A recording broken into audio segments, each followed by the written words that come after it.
नमस्कार दोस्तों। तो यहाँ पर रशिया ने एक बहुत ही मैसिव अटैक किया है यूक्रेन के ऊपर। और ना ही सिर्फ ये मैसिव अटैक यूक्रेन के ऊपर है, जो यूक्रेन के आसपास की कंट्रीज़ हैं, नेटो कंट्रीज़ जो हैं, उनको भी इस बात का डर सताने लगा है कि अब उनके ऊपर भी इस पॉइंट ऑफ टाइम पर कभी भी अटैक हो सकता है।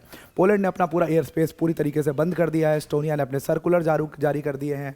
स्वीडन ने अपना सर्कुलर जारी कर दिया है। डेनमार्क की तरफ से स्टेटमेंट आ चुका है इसके ऊपर। और एक सीरियस यहाँ पर वो नेटो से एक सीरियस रिक्वेस्ट कर रहे हैं कि now the time has come, अब नेटो को यहाँ पर हेल्प के लिए आ जाना चाहिए। खास तौर से डोनाल्ड ट्रंप से बहुत उम्मीदें लगा के बैठे हुए लोग कि अब ट्रंप को एंटर कर जाना चाहिए इस चीज़ के ऊपर, क्योंकि अब रशिया ने बिल्कुल हद पार कर दी है। ऐसा एस्टोनिया, ऐसा पोलैंड, ऐसा रोमानिया जैसी कंट्रीज़ का कहना है। देखिए क्या हुआ है इस पूरे वॉर में, इसको एक पूरी तरीके से जो अटैक किया है रशिया ने, पिछले 12 घंटे से लगातार अटैक चल रहा है। और अभी भी जब मैं इस वीडियो को बनाने से पहले देख रहा था कि क्या लाइव अपडेट्स हैं उसके, तो अटैक अभी भी चल रहा है। किसी भी घंटे, किसी भी वक्त आप सुन सकते हो कि रशिया ने पोलैंड के ऊपर अटैक कर दिया, या रशिया ने रोमानिया के ऊपर अटैक कर दिया, या रशियन ड्रोन्स जो है वो रोमानिया में एंटर कर गए। ये आपको न्यूज़ कभी भी मिल सकती है, बिकॉज इतना सीरियस मैटर उस समय पर चल रहा है। पूरी तरीके से रशिया इसको डाउन प्ले करने की कोशिश कर रहा है कि ऐसा कुछ नहीं है, यूक्रेन के ऊपर ये अटैक है। और दूसरी तरफ की जो नेटो कंट्रीज है वो पूरी तरीके से इस चीज़ को एक मुद्दा बनाने की कोशिश कर रहे हैं यूएन जनरल असेंबली में। अब ये जो पूरी यूएन जनरल असेंबली है, इस पूरी चीज़ को उसी का एक प्रतिकार देखा जा रहा है कि उसी के विरोध में रशिया ये सारी चीज़ें कर रहा है, क्योंकि इन लोगों ने ये इमरजेंसी मीटिंग कॉल की है। यहाँ पर जो मेन डिस्कशन, जो पॉइंट ऑफ डिस्कशन, जो मेन मुद्दा है, वो रशिया यूक्रेन वॉर होने वाला है, उसको घेरने की कोशिश कर रहे हैं ये लोग, और इसीलिए अटैक किया जा रहा है। पूरा डिटेल में इस पूरे मामले को समझते हैं, पर वीडियो में आगे जाने से पहले एक बड़ी अनाउंसमेंट है अनअकैडमी टीम की तरफ से कि अगर आप यूपीएससी सीएससी की फ्री ऑफ कॉस्ट प्रिपरेशन करना चाहते हैं, तो अनअकैडमी ने आपके लिए यूपीएससी मंजिल बाय अनअकैडमी अपना यूट्यूब चैनल खोला है। अगर आपका अटेम्प्ट 2028 है, 2029 है, 2030 है, इन ईयर्स में, मतलब आपके पास एक ठीक ठाक समय है अभी, तो आप इस चैनल को बड़े आराम से ज्वाइन कर सकते हैं।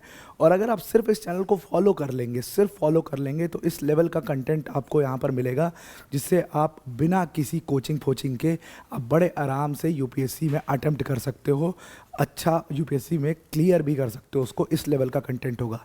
देखिए इस तरीके से तो यूट्यूब पे बहुत सारा कंटेंट आपको मिल जाएगा, लेकिन क्या वो कंटेंट रेलेवेंट है, क्या वो आपको सही में यूपीएससी की लेवल की मेहनत, या जो यूपीएससी का लेवल है क्वेश्चंस का, क्या उसमें वो आपको सही में हेल्प कर पाता है, एक बहुत बड़ा सवाल है।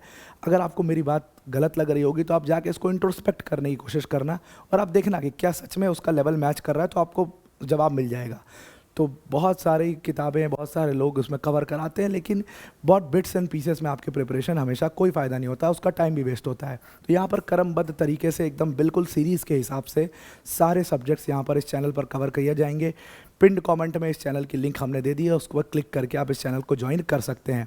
Now coming back to the topic, तो यहाँ पर जो आपको तस्वीर में दिख रहा होगा कि पोलैंड ने अपने जेट्स को स्क्रैम्बल कर दिया। पोलैंड की सरकार ने चीज़ की जानकारी दी कि भाई हमने तो अपने एयर स्पेस को बंद कर दिया है, क्योंकि हमें पूरी तरीके से ये डर था कि रशिया के ड्रोन्स कभी भी जो है वो पोलैंड में एंटर कर सकते हैं, रशिया की वॉर प्लेन्स जो हैं वो कभी भी पोलैंड में एंटर कर सकते हैं, और इसीलिए पोलिश एयर स्पेस को पूरी तरीके से बंद कर दिया गया है। ये एक तरीके से पूरी अनप्लान्ड मिलिट्री एक्टिविटी है जो पोलैंड में आपको देखने को मिल रही है। और पोलैंड की सरकार का कहना है कि अपनी इंटरनल सिक्योरिटी को बचाने के लिए हमने ये काम किया, अपने सिटीजन्स को बचाने के लिए हमें अपना एयर स्पेस बंद करना पड़ा है। और यहाँ पर हमें अपने जेट्स जो स्क्रैम्बल करने पड़े वो भी अनप्लान्ड था, क्योंकि अचानक से कल रशिया ने सैटरडे को बहुत बड़ा अटैक शुरू किया, एक बहुत ही मैसिव अटैक शुरू किया, और उससे ये डर है आसपास की नेटो कंट्रीज़ को कि उनके ऊपर भी अटैक हो सकता है। अब यहाँ पर ये सही में मामला इतना संगीन है या इसको संगीन बनाए जाने की कोशिश है, ये तो अब पोलैंड ही समझा पाएगा या रशिया ही समझा पाएगा। वैसे प्रथम दृष्टया देखने के ऊपर आपको ऐसा लग रहा होगा कि ये कोई बहुत बड़ा मैसिव अटैक नहीं है। रशिया से अटैक यूक्रेन के ऊपर करता आया है, कोई इतना बड़ा मैसिव नहीं है कि इसको इतना बड़ा मुद्दा बनाया जाए, लेकिन नेटो कंट्रीज़ इसको बड़ा मुद्दा बनाने की कोशिश कर रही हैं।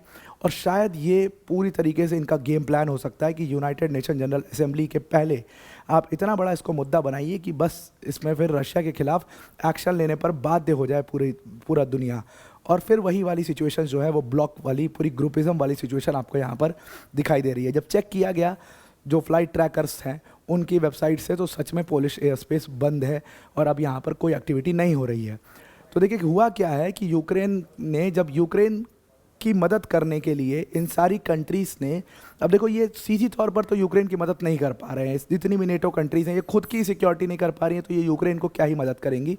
लेकिन इन्होंने काम किया, एस्टोनिया जैसी जो कंट्रीज़ हैं जो लंबे समय से शांत रही हैं, कभी ऐसा कुछ पिकअप नहीं करती हैं, एस्टोनिया जैसी कंट्रीज़ जब यूनाइटेड नेशन जनरल असेंबली की इमरजेंसी बैठक बुलाती हैं तो उसका एक बहुत बड़ा मतलब होता है, और उसी चीज़ को, उसी प्लेटफॉर्म को बुनाने के लिए ये लोग उसको रशिया के खिलाफ यूज़ करना चाहते हैं। उसका जवाब देते हुए रशिया ने पिछले 12 घंटे से लगातार यूक्रेन के ऊपर अटैक किया है, और पिछले 12 घंटे से लगातार ये अटैक यूक्रेन की कैपिटल बल्कि कीव में किया गया, और कहा जा रहा है कि कीव जो पूरा एनालिस्ट है वहाँ पर वो बता रहे हैं कि कीव को पूरी तरीके से रशिया ने डिस्ट्रॉय कर दिया। बहुत भारी नुकसान यहाँ पर कीव को हुआ है, लगभग 500 ड्रोन्स और कई सारी मतलब 50 मिसाइल्स की मदद से रशिया ने यहाँ पर यूक्रेन के कीव शहर को टारगेट किया है और पूरी तरीके से उसको डिस्ट्रॉय किया है। अब जो ये पूरा कीव को टारगेट किया, कीव के खुद गवर्नर और सब का कहना यही है, उनके कीव के मेयर का भी यही कहना है कि भाई ये बहुत ही मैसिव अटैक है जो रशिया ने हमारे ऊपर किया है। अब देखो यूक्रेन के ऊपर ये अटैक है, पूरी तरीके से समझ में आता है कि यार बाकी की कंट्रीज़ जो हैं वो भी इतने बड़े रिस्क में है जितने बड़े रिस्क में यूक्रेन है। तो देखिए पोलिश मिलिट्री का यहाँ पर कहना था कि हमें पूरी तरीके से हमें ये पता लगा है, और जिस तरीके से रशियन रिस्पांस देखा गया है, जो हमारी इंटेलिजेंस बताती है कि रशिया जो है वो अपनी एक्टिविटी अब पोलिश एयर स्पेस में भी फैलाएगा, और वो पोलिश एयर स्पेस बहुत सीरियस रिस्क में है।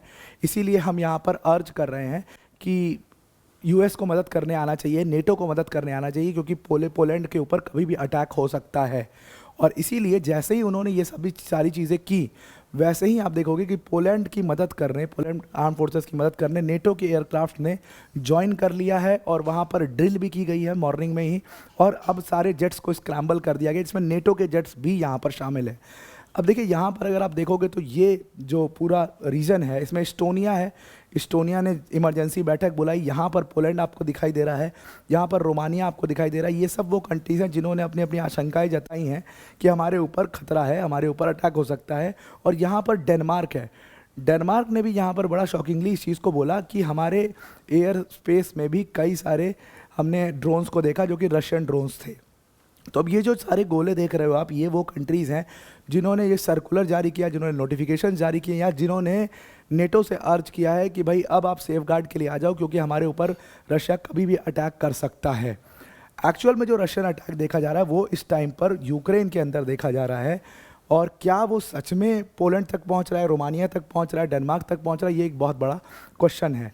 अब देखिए ये कोई पहली बार नहीं हो रहा है कि इनके एयर स्पेस में रशियन ड्रोन्स गए हों।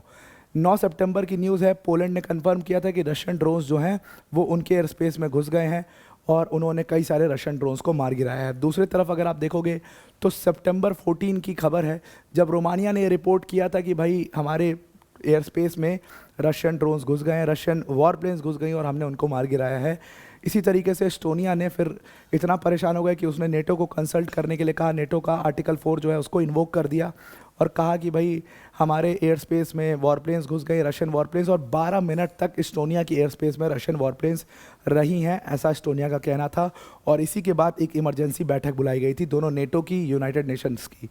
तो इसी इमरजेंसी बैठक के प्रतिकार में या प्रतिरोध में आप कह सकते हो कि रशिया ने बहुत बड़ा अटैक यहाँ पर अनलीश किया है यूक्रेन के ऊपर, और नेटो कंट्रीज़ को भी पूरा डर सता रहा है कि हम भी कभी भी उसके चपेटे में आ सकते हैं। अब अगर ज़ेलेंस्की की माने तो ज़ेलेंस्की का यहाँ पर कहना है कि रशिया जानबूझ करके नेटो को टारगेट कर रहा है, नेटो कंट्रीज़ को टारगेट कर रहा है, ताकि नेटो कंट्रीज़ जो है वो पीछे हट जाए, वो उस तरीके से हेल्प ना कर पाएँ यूक्रेन की जिस तरीके से वो हेल्प कर रही हैं। और इसीलिए कई सारे फाइटर जेट्स जो हैं वो नेटो का एयर स्पेस, नेटो के मतलब एयर स्पेस में, जो नेटो कंट्रीज़ हैं उनके एयर स्पेस में घुस रही हैं। ब्रिटेन ने यहाँ पर एक और काम किया, ब्रिटेन ने अपना नेटो एयर डिफेंस मिशन जो है वो पोलैंड के जो अर्ज किया था उसके रिस्पॉन्स में शुरू किया। तो ब्रिटेन भी इसमें एंटर हो चुका है, पोलैंड पूरी तरीके से अपने जेट्स को स्क्रैम्बल कर चुका है, और नेटो भी एकदम it is standing on the verge of a war, कि जब भी एक बस मौका मिले and we will enter into the war. मुझे लगता है ये सारी चीज़ें देखिए कि रशिया कभी किसी नेटो कंट्री के ऊपर अटैक नहीं करेगा। It is not going to attack Poland, it is not going to attack Romania. ये लोग सिर्फ एक गुटबाजी करके इस पूरे इशू को एक बड़ा इशू बनाने की तौर पर हैं। अब यहाँ पर सारी नेटो कंट्रीज़, और आपको एक बहुत बड़ा डिफरेंस भी दिखेगा, यहाँ पर जितनी यूरोपियन कंट्रीज़ हैं वो सारे यूरोपियन लीडर्स हैं वो एक बहुत सीरियस एक्शन डिमांड कर रहे हैं पुतिन के खिलाफ, कि भाई एक सीरियस मिलिट्री एक्शन लो पुतिन के खिलाफ। दूसरी तरफ ट्रंप है, ही इज़ टोटली रिलक्टेंट, वो बिल्कुल एकदम चुप है, कुछ नहीं बोल रहे हैं ट्रंप। इतना लोगों ने ट्रंप का नाम लिया लेकिन ट्रंप ने अभी तक कोई इसके ऊपर बयान नहीं दिया है। ट्रंप कह रहे हैं कि भाई जब तक तुम ट्रेड बंद नहीं करोगे तब तक हम कोई हेल्प नहीं कर सकते तुम्हारी। तो यहाँ पर यूरोपियन लीडर्स के बीच में एक बड़ा मतलब डिफरेंशिएशन भी आपको दिखाई दे रहा है। रोमानिया, पोलैंड और रोमानिया दोनों ने आर्टिकल 4 इन्वोक कर दिया है नेटो का, और कंसल्टेशन उसके ऊपर चल रही है। अब इसमें देखना बाकी है कि ये चीज़ कहाँ तक जाती है, सिर्फ हवा हवाई है या ये सच में ऑन ग्राउंड ऐसा कुछ हो रहा है। ये बिल्कुल जांच का विषय है और इसको करना चाहिए। तो आई होप आपको पूरा आर्टिकल समझ में आ गया होगा। आज के लिए इतना ही। Thank you and have a nice day.